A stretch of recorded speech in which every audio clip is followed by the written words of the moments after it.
Now, before we kind of get in depth with like the Money in the Bank and the predictions, I'll be honest, bro. R-Truth getting released is wild to me. It doesn't make sense. Of all people, R-Truth is one of the last people I think the WWE should release. That's kind of wild to me. I wonder. They're I saying, wonder if they gave him this John Cena thing as like, here you go, bro. Probably. yeah, they're saying that it wasn't a release. It's just that they're not renewing his contract. Yeah. To be fair, the man is damn near. He's in his early 40s or mid 40s or something I like. thought How old he's, is I R-Truth? thought he's like 51. Hold on, how No, old is he's R-Truth? old. But I saw someone. I don't know how these contracts work. Oh hell no, he's 53. How long y'all want him to wrestle? Give him a Legends contract. That's what they're gonna do. If Hornswoggle got a legend contract, they're definitely gonna give one to R-Truth. The thing is, like, R-Truth doesn't, but R-Truth is still one of, no, not even one of. He is your funniest person on the roster. He is one of the most entertaining. He's one of the few people you can job to that doesn't hurt him. I don't see. There's so many uses for R-Truth on the roster that it just doesn't make sense to me. He's just, you know what he's gonna be? He's gonna be like the fun general manager for a show at some point. That's who he's gonna be.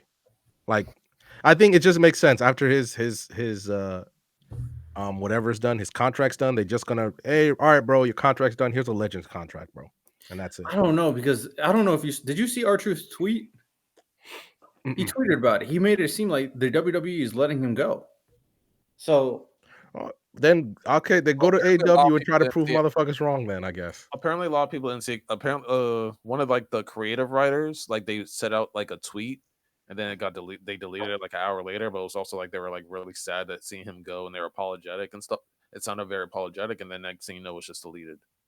Well, I know he's loved in behind the scenes. He's a very there's basically every WWE superstar said a goodbye tweet to R-Truth.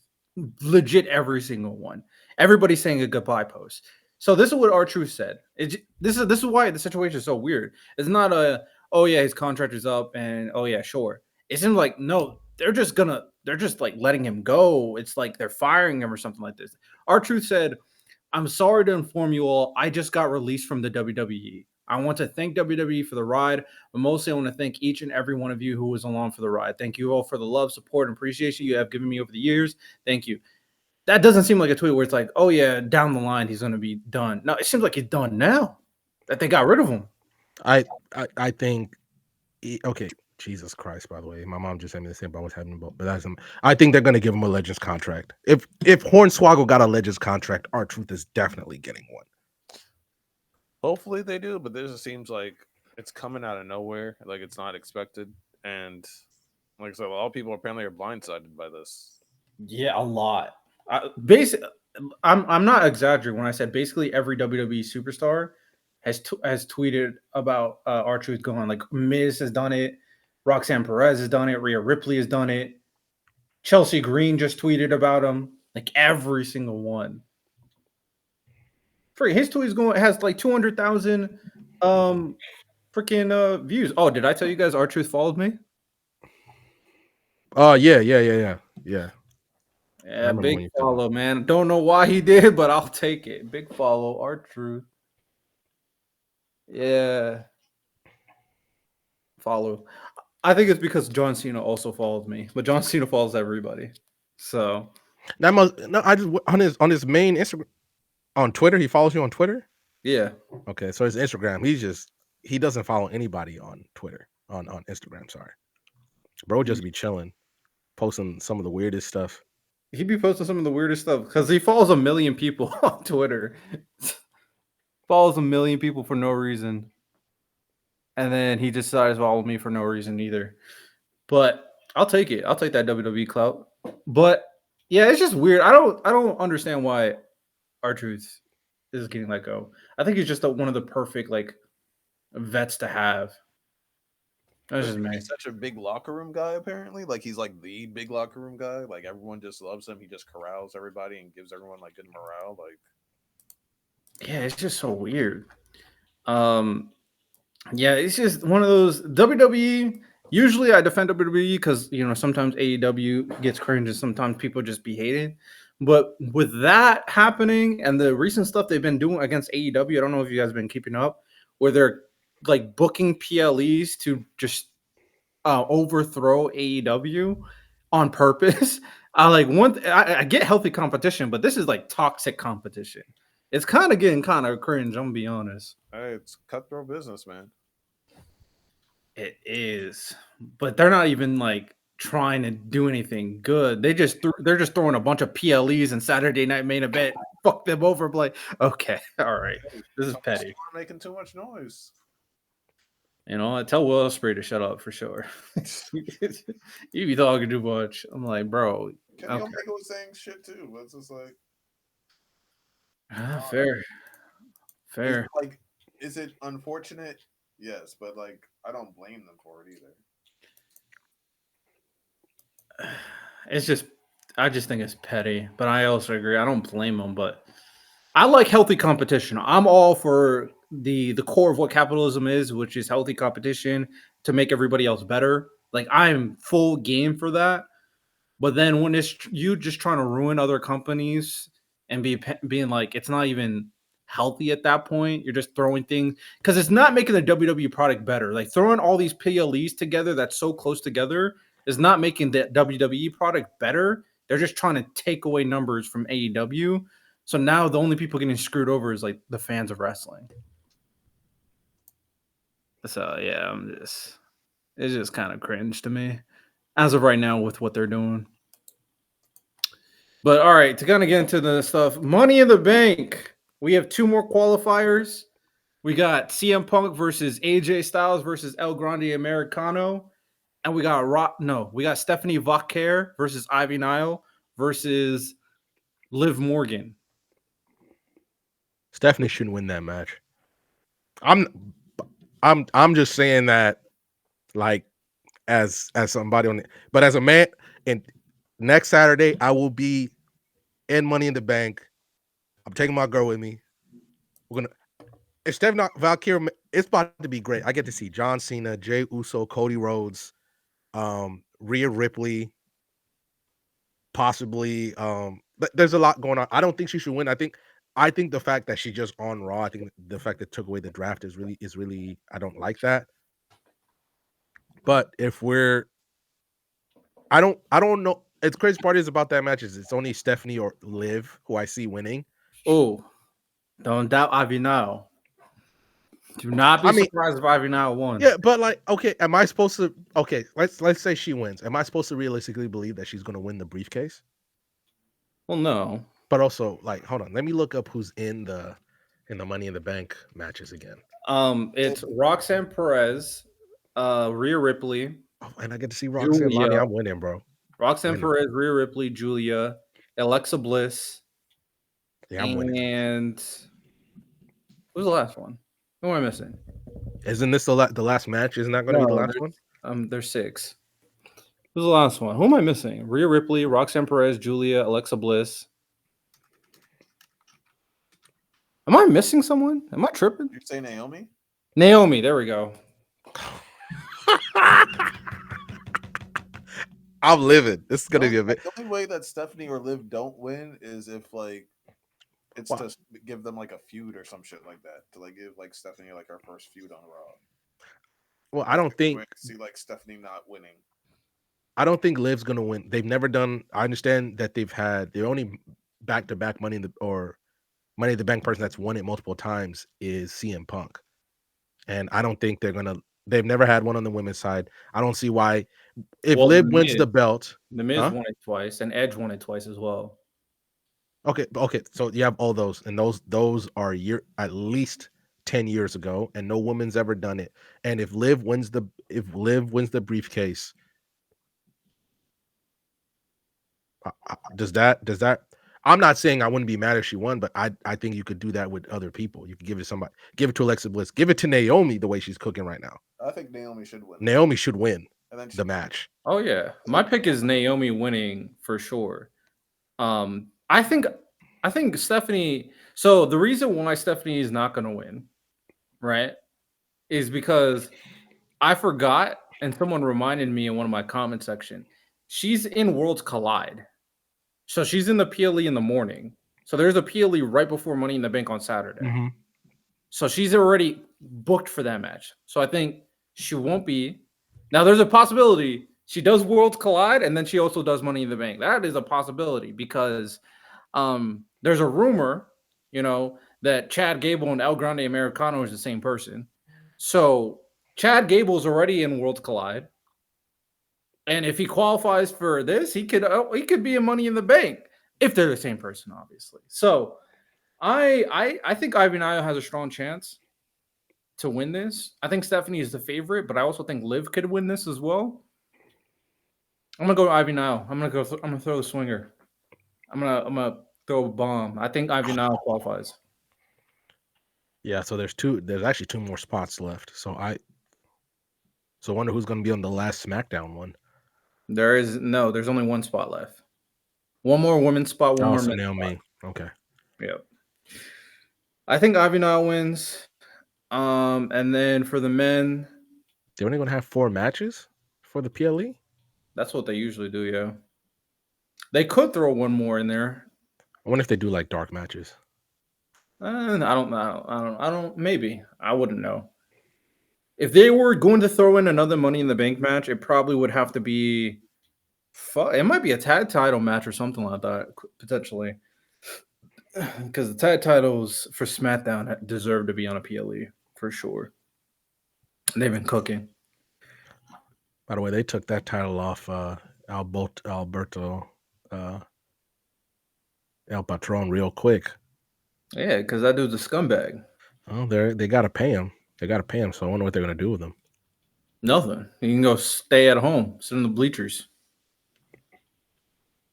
And once they announced, I was like, "That's crazy," because Alberto Del Rio is their top champ, and now he's kind of cooked.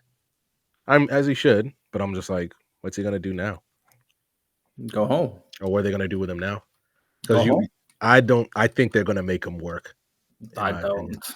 Maybe exclusively on AAA, but he's not going to appear on WWE. No, he'll never be on WWE television again.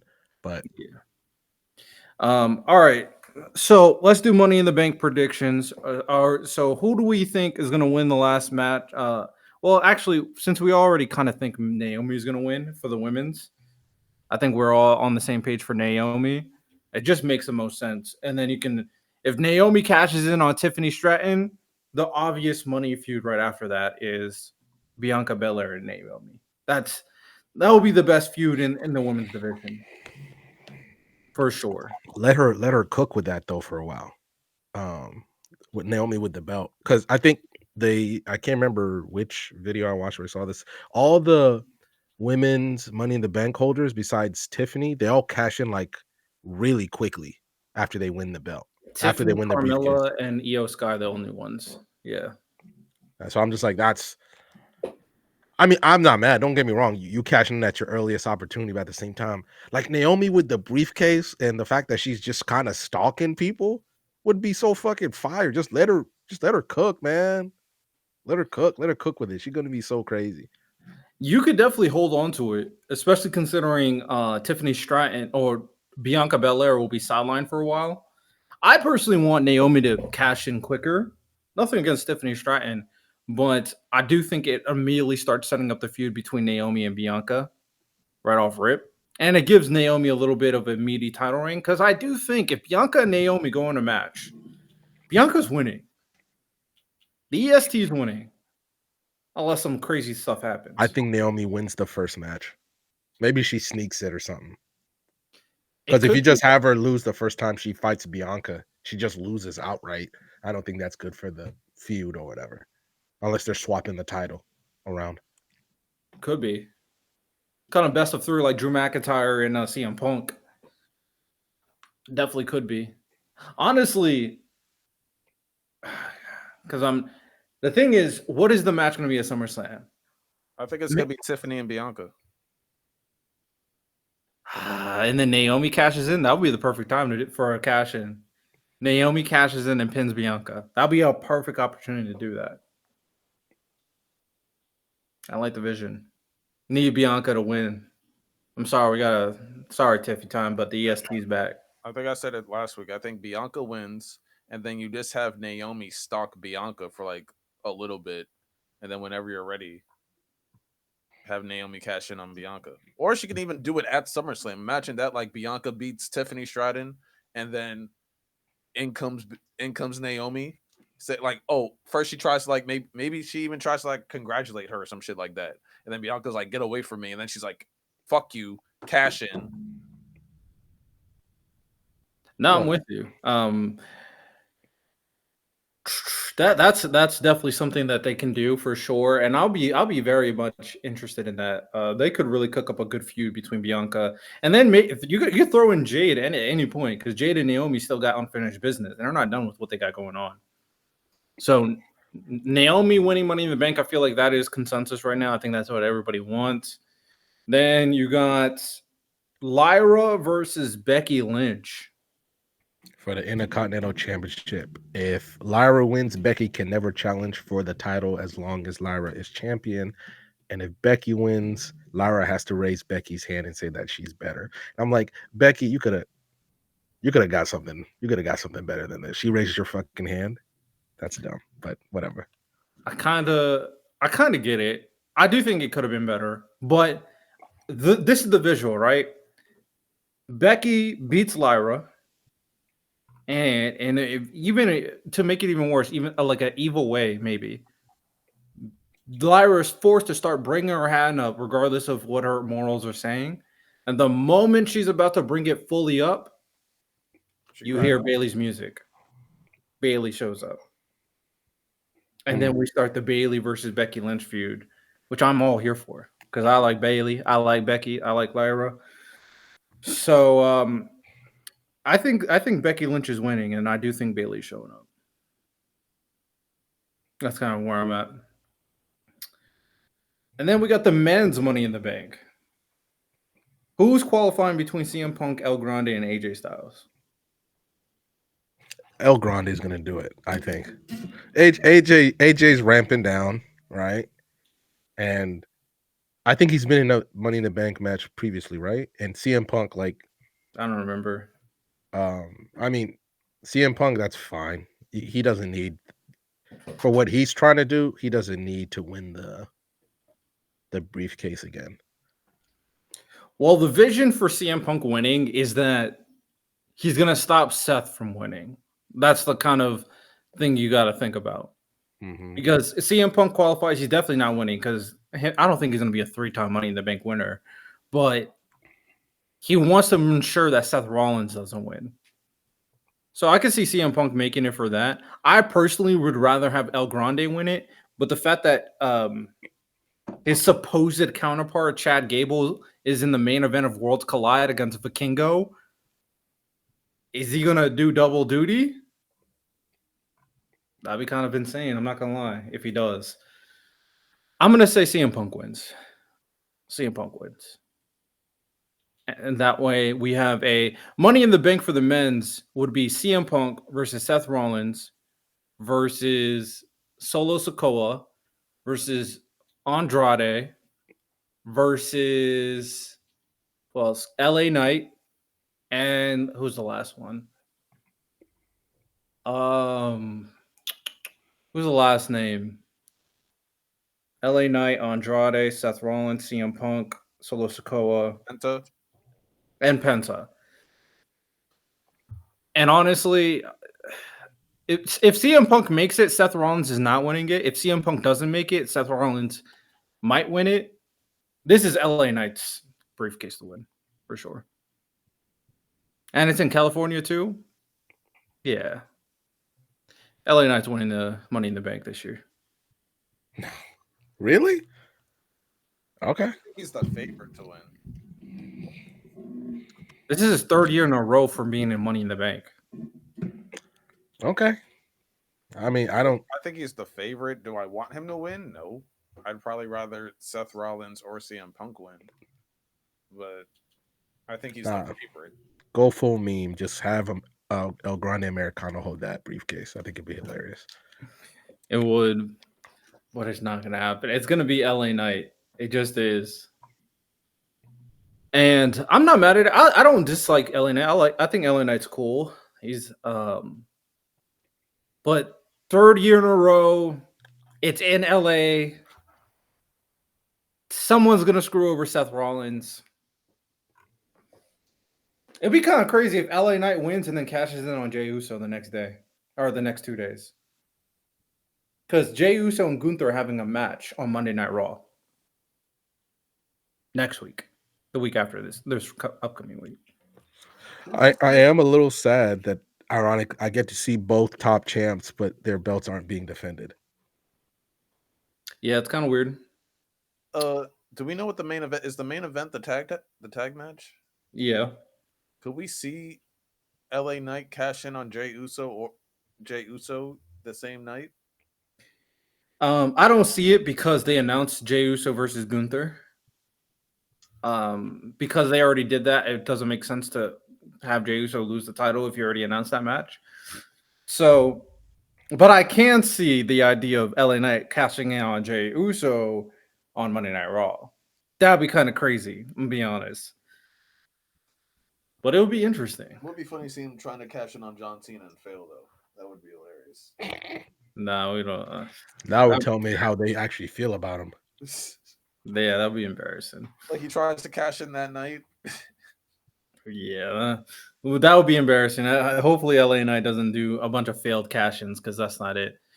So yeah, I think LA Knight's gonna win, and then we got the tag team match between Cody Rhodes, the American Nightmare, who also has a really good podcast. I've watched it with him and his wife Brandy. Pretty funny. I like my dog Cody, and Jey Uso versus Logan Paul and John Cena main event. What do we think is happening?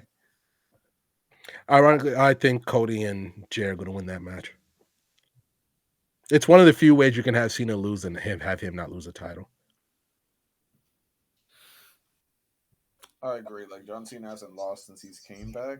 I think like you can give him a loss, make him seem like he's mortal in a way, in a sense, without the title being on the line. What do you guys think about this theory? I've been noticing that like even in the loss to even when I thought he was legitimately going to lose to R-Truth. I think it was like fuck it, why not? It's not going to hurt him either way. But after every win, like you see John Cena kind of his heel things breaking down because he's cracking. Because there was a point like after the R-Truth match, there was like a kid who wanted to like shake his hand or something, and he's walking away and he looked at the kid, and for a second it's like he really wants to fucking like go over there and like shake her hand, but he's not.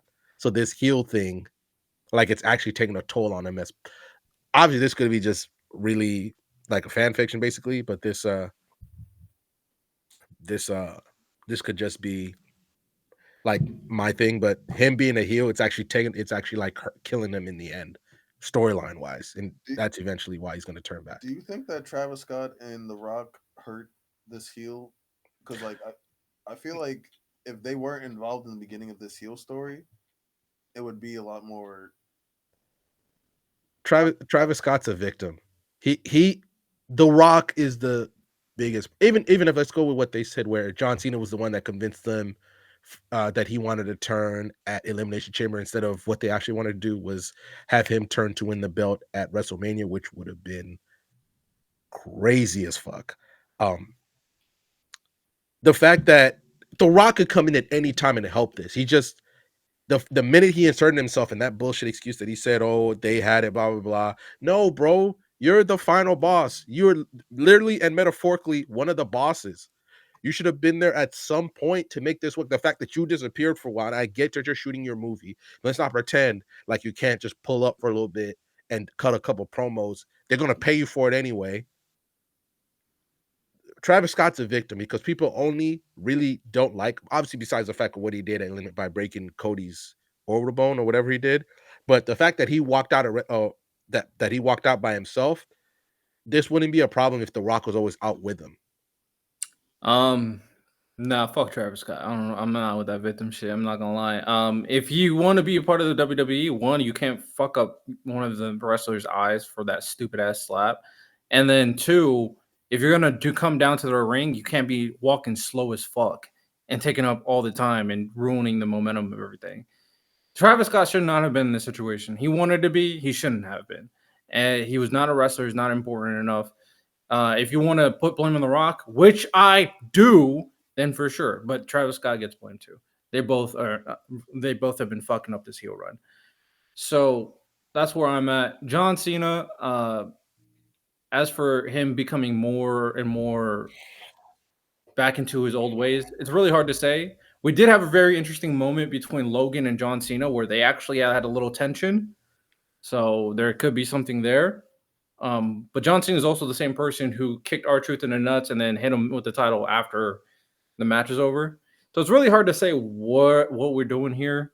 I don't even know how we're gonna finish off this title run. Will Cody Rhodes win it back at SummerSlam? I mean, I'm for it, but where's Randy Orton in the equation? After elimination, no, after Backlash, he hasn't been there. It's hard to say, man. With John Cena's mixed schedule with The Rock fucking it up, I don't know, but I don't think it's been that mixed at Money in the Bank. Maybe The Rock shows up at Money in the Bank. Who knows? I don't think it's been that mixed though.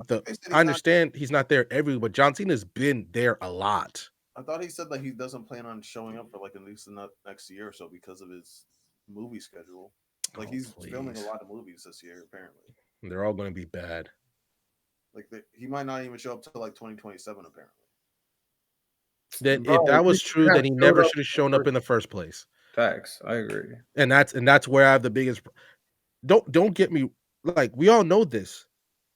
The Rock showed up because he wanted to be a part of this. He wanted some credit for this. And then once he left, and people were like, "All right, bro, we need to know where you're at because you're a part of this." Like, he knew this was going to happen. Let's not pretend like The Rock's this lily guy. He did this for his own attention. Now he's one of the people who's happy because I've seen a lot of people saying, "No, this heel run isn't working out." Let's wait for the shit to be done because there's still so much more that John Cena can do.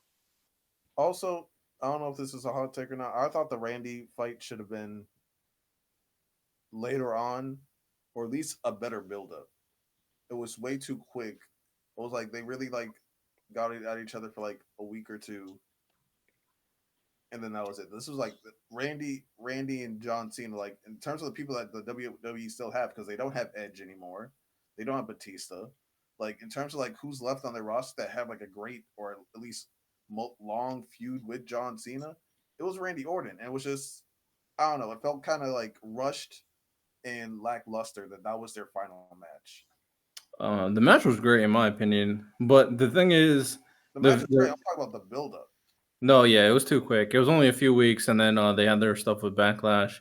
I do think that Randy Orton was a actually good first opponent, and the only reason why is because these fans were so fucking stupid that they just kept on cheering John Cena in this heel run.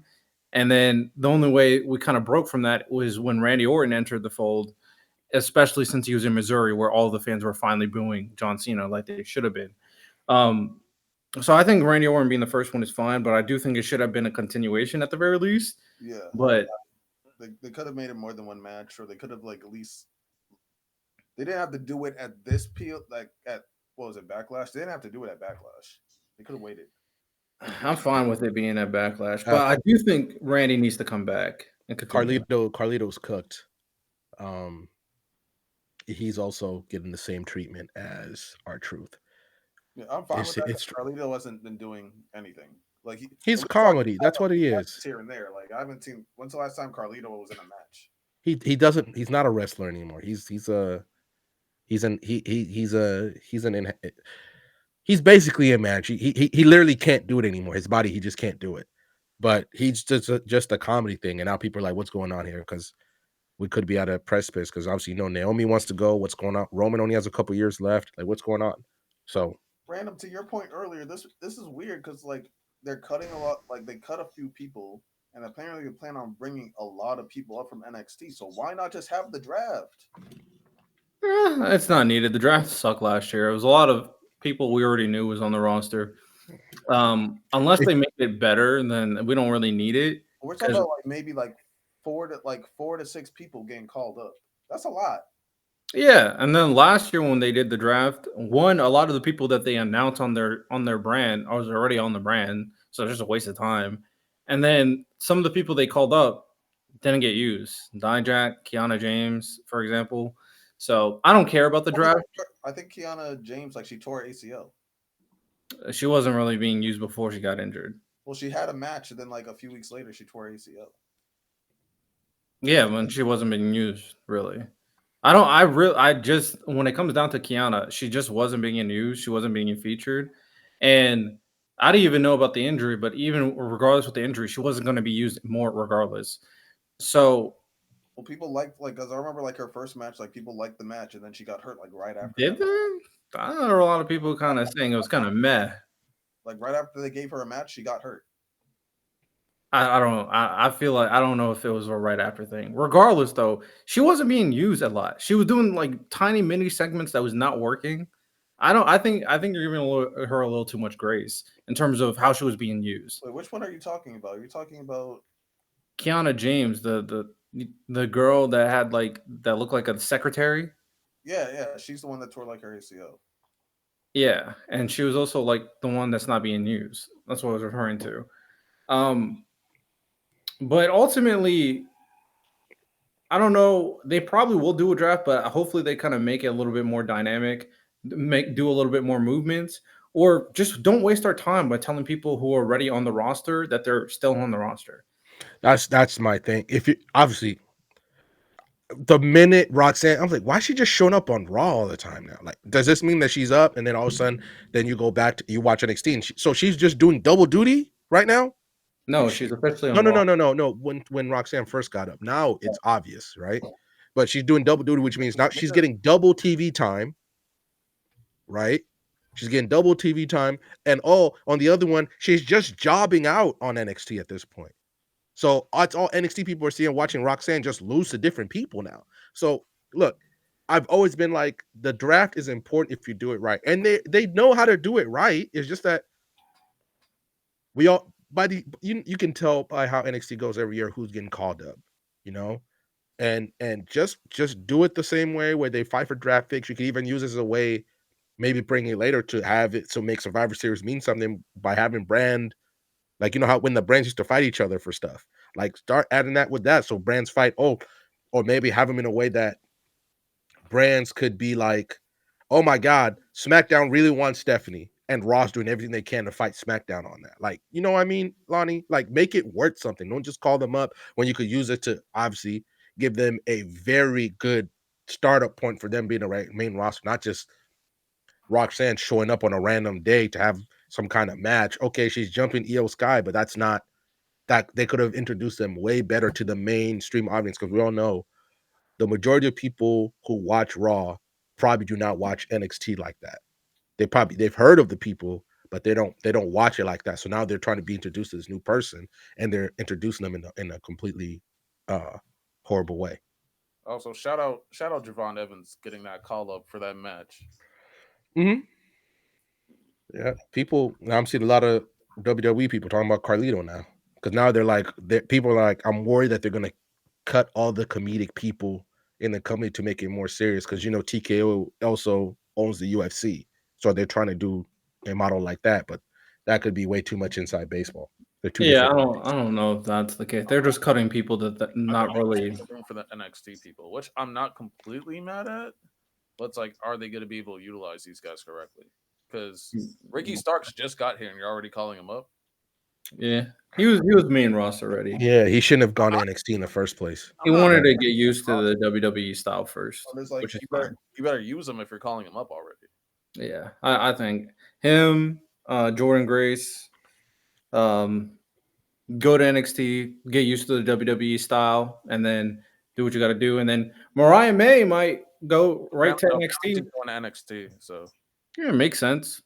All your big women superstars have gone. Mariah May is going to come right in.